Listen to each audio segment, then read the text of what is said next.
a very important question. I have had quite a tortured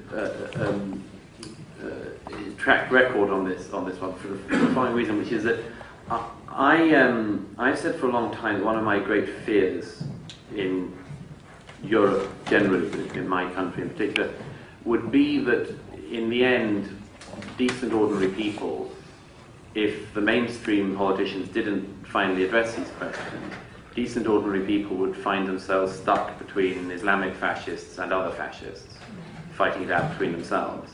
Now, I say that as a general point. However, on the question of the English Defence League, this is a very, very complex one. I'm not making a definitive point on this, although every time I say that about the English Defence League, some far leftist or Islamist organisation says that I'm saying something supportive of them. So,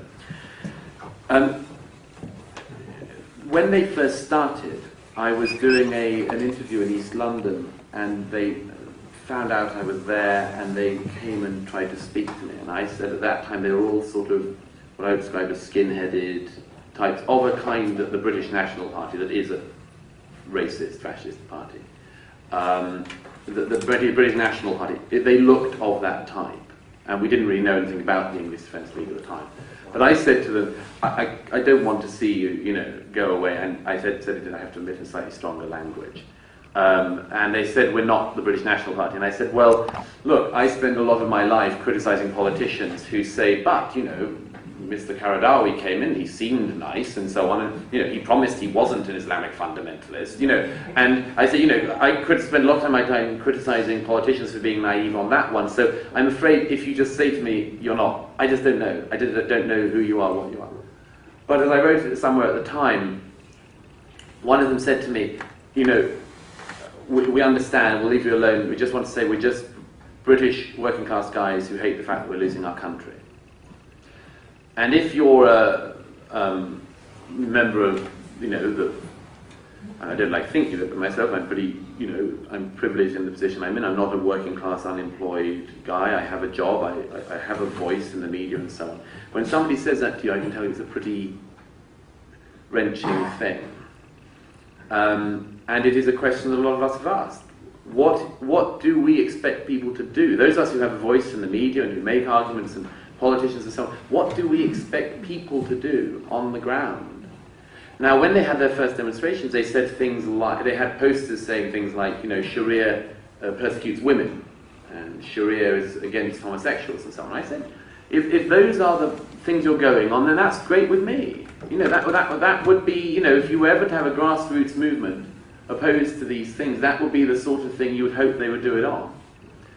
But it's an extremely complex phenomenon, because there have been investigations which have shown that they have extremists and BNP types in their ranks, but they have also shown they have tried to get such people out, and you have to give them the benefit of the doubt on some of that.